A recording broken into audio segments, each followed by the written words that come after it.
Okay, so I'm gonna try and probably fail to illustrate in this the differences between capitalism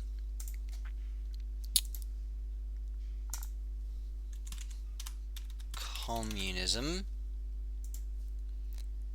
and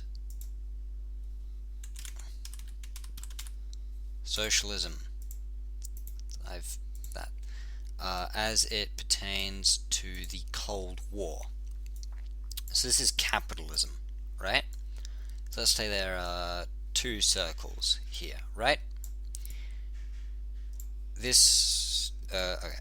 So the top circle represents 1%. So that's corporate or private businesses, private interests. So that's individual people, companies, corporations. Bill Gates is a person, Microsoft is a corporation, right? They are private, they're not owned by people, right? That's private interests. Bigger circle represents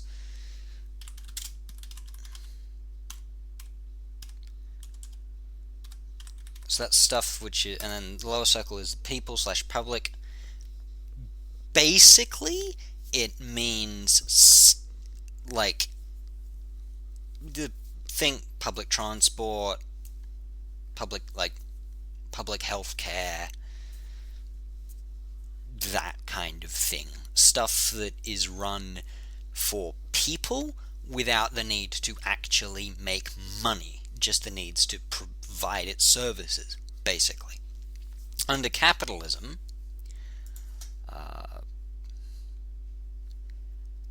effectively, under capitalism, let's say smiley faces are the means of production. So basically, smiley faces represent factories, roads. It's a bad metaphor, but smiley faces represent stuff like power plants, factories, docks, ships. Basically, all the things that we need to ensure that society functions. So that's factories to make things, ships and aeroplanes to fly people and things from point A to point B, stuff like that. In proper socialist left-wing talk, these are the means of production, or the means that are used to produce things, right?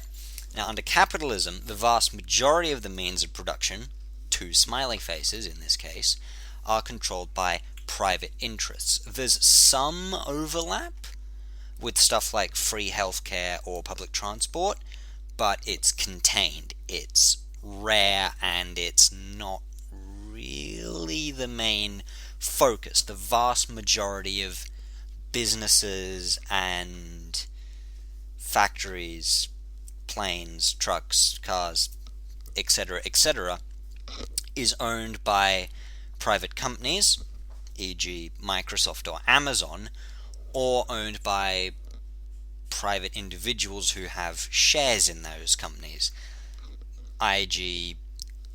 stock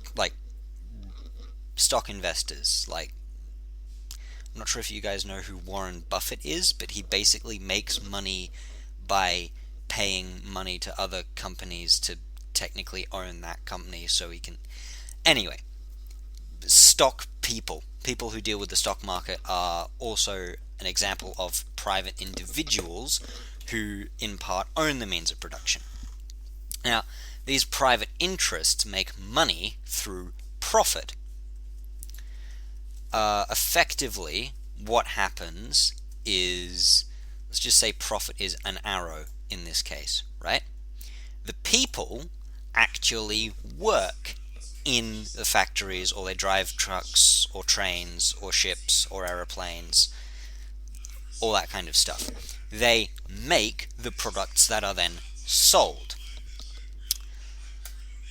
Under capitalism, the vast majority of those profits go to private interests, with very little actually being controlled or given back to the workers in the form of wages. The socialists or left-wing people define this as theft because it's something they haven't made or produced. Under communism, which is technically the ideology that we're dealing with in regards to the Cold War, the people, or the public, are the main important thing. And in fact, no, they are the main important thing. Private interest, so to speak, for example, a person owning a factory, just straight up doesn't exist. It's not a thing in communism. A factory is or a truck or a farm or a boat.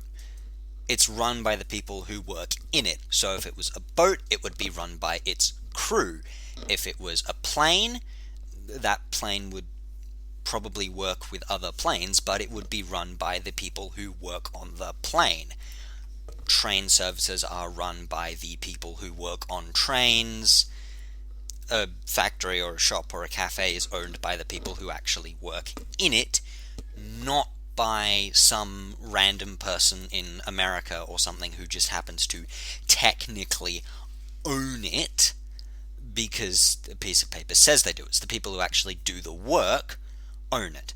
And communism is also very specific because it's society at a stage where not only does everyone own everything else, or own where they work, effectively, but there is no government.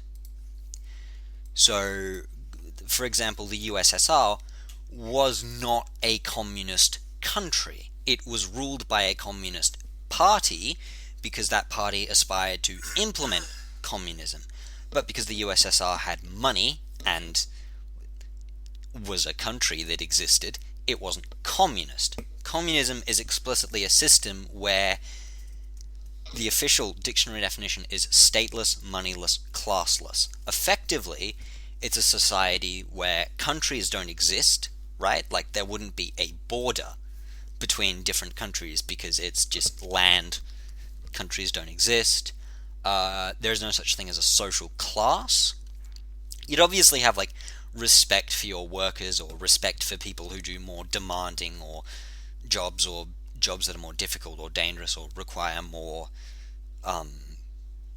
like skill to do. So there'd be more respect, I guess, given to a doctor or a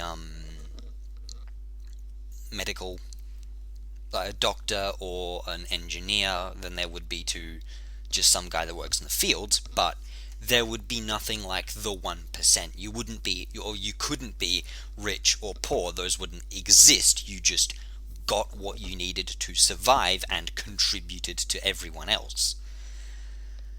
And there wouldn't be money because everyone gets what they need, because it's sharing is caring, basically, is how communism works. Socialism is different.